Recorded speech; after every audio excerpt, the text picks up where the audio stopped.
بسم اللہ الرحمن الرحیم۔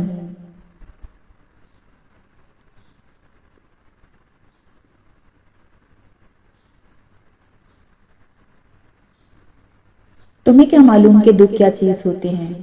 کاش تم ریت کے پیاسے ذرے ہوتے اور بادل کا ٹکڑا تم پر سے بن برسے گزر جاتا، تمہیں تب معلوم ہوتا کہ دکھ کیا چیز ہوتے ہیں۔ کاش تم خزاں رسیدہ درخت کے پتے ہوتے اور ٹہنی سے ٹوٹ کر گر جاتے، تب تمہیں معلوم ہوتا دکھ کیا چیز ہوتے ہیں۔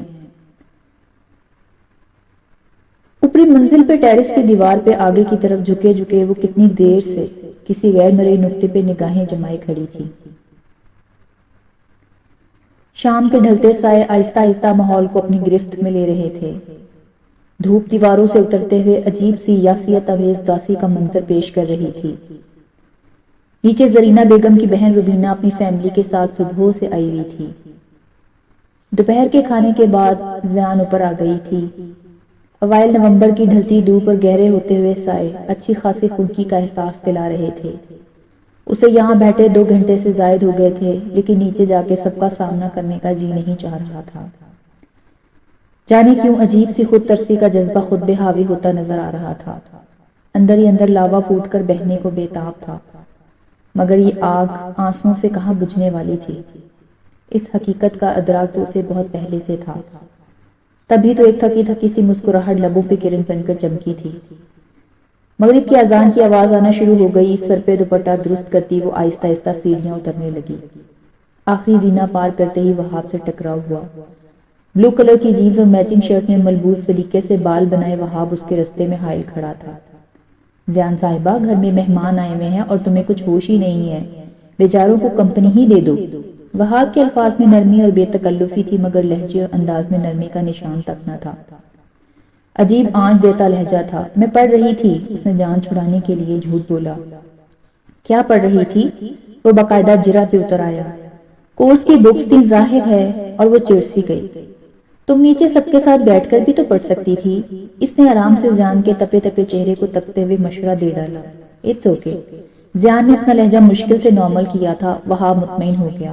زیان اندر آ رہی تھی۔ زرینہ اپنی بہن روبینہ کے ساتھ باتوں میں لگی تھی۔ ایک دم اس کی طرف توجہ ہوئی۔ کہاں تھی تم اتنی دیر سے؟ انداز عام اور سوالیہ سا تھا۔ اس سے پہلے کہ زیان آگے بڑھتی روبینہ بول پڑی، 2 گھڑی ہمارے پاس بھی بیٹھ جایا کرو، کون سا روز روز تمہارے گھر آتے ہیں۔ انہوں نے بڑے میٹھے لہجے میں تانا دیا تو ناچار زیان کو ان کے پاس بیٹھنا پڑا۔ وہ اسے بڑے غور سے دیکھ رہی تھی۔ زیان کو الجھن سی ہونے لگی۔ وہ اسے ادھر ادھر کی باتیں کرنے لگی۔ باقی سب ٹی وی لاؤنج میں تھے۔ باتوں اور کہکہوں کی آواز اس کمرے تک آ رہی تھی۔ میں ابو کو دیکھا ہوں ذرا۔ اس نے منظر سے ہٹنے کا سوچا اور پھر اس پہ فوراً عمل درآمد بھی کر دیا۔ زرینہ بیگم اور ان کے خاندان والوں سے ملنے ملانے کے باوجود زیان اجنبیت سی محسوس کرتی تھی، حالانکہ زرینہ بیگم کو اس کی ماں کی جگہ لیے برسوں گزر چکے تھے، مگر زیان کی غیرت اور احتیاط جوں کی توں تھی۔ ان کے پورے گھر کی تصویر مکمل تھی، ایک وہی مس فٹ تھی۔ یہ خامی اسے کبھی کبھی بری طرح محسوس ہوتی۔ امیر علی تکیے کے سہارے نیند رس ٹی وی دیکھ رہے تھے۔ زیان دبے قدموں آہستگی سے دروازہ کھول کر اندر داخل ہوئی اور ان کے سامنے پڑے صوفے پہ بیٹھ گئی۔ نہ تو امیر علی نے اسے مخاطب کیا، نہ زیان نے اس کی ضرورت سمجھی۔ وہ ان سب سے جان چھڑا کر یہاں آئی تھی۔ کچھ وقت سکون سے گزارنا چاہتی تھی۔ یہاں گھر کے کسی فرد کی مداخلت کا فی الحال کوئی امکان نہیں تھا۔ زیان نے صوفے پہ بیٹھے بیٹھے رخ ٹی وی کی طرف کر لیا۔ کیسی جا رہی ہے تمہاری پڑھائی؟ خاموشی کے طلسم کو امیر علی کی آواز نہیں توڑا تو وہ چونک کر ان کی طرف متوجہ ہوئی، جو بہت غور سے اسے دیکھ رہے تھے۔ زہر میں ڈوبی مسکراہٹ اس کے لبوں پہ ابری۔ بس ٹھیک ہی چل رہی ہے۔ اس کے ایک ایک لفظ سے بیزاری کا عنصر نمایاں تھا۔ کیوں، خیر ہے نا؟ پڑھائی میں کوئی پرابلم تو نہیں؟ اپ سیٹ لگ رہی ہو۔ امیر علی نے بہت سے سوال ایک ساتھ ہی کر ڈالے۔ نہیں، اس نے سب کا جواب مختصر ہی سی صورت میں دیا۔ تمہیں کوئی پرابلم ہو تو مجھ سے ڈسکس کر سکتی ہو۔ ان کے لہجے میں بہت فکر مندی تھی۔ اب میں اس قابل ہو گئی ہوں کہ اپنے پرابلم خود سالو کر سکتی ہوں۔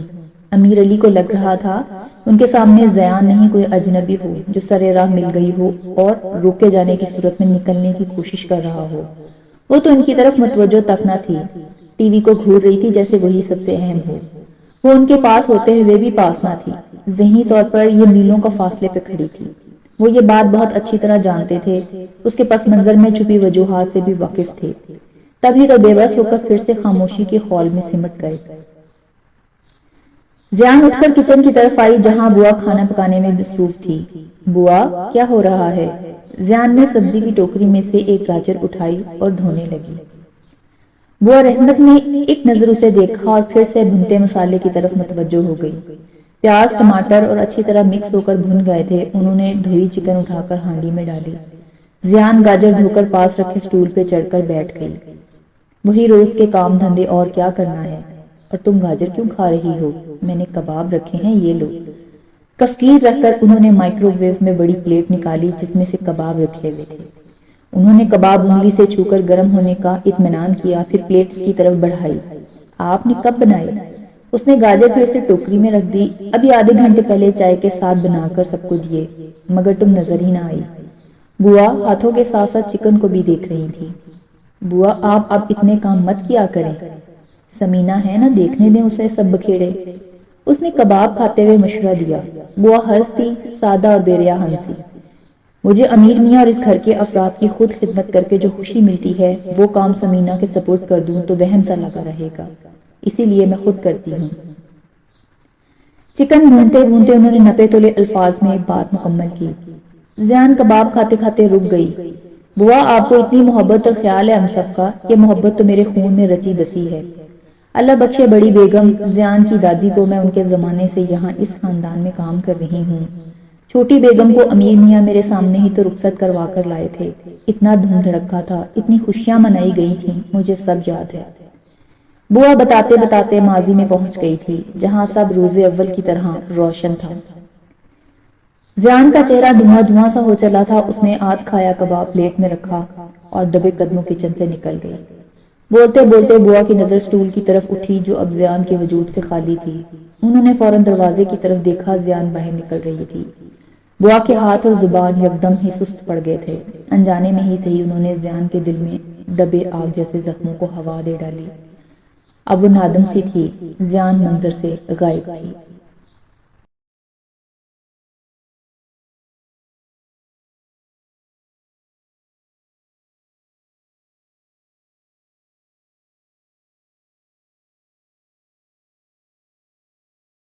دوستو، اس ایپیسوڈ کے بارے میں اپنی قیمتی رائے سے آگاہ ضرور کیجیے گا۔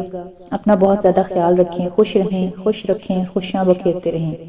اگلے ایپیسوڈ کے ساتھ ملتے ہیں نئے ولاگ میں، اور اگر چینل کو سبسکرائب نہیں کیا تو چینل کو سبسکرائب کر لیں تاکہ اگلی آنے والی ایپیسوڈ آپ تک پہنچ سکے۔ تب تک کے لیے اللہ حافظ۔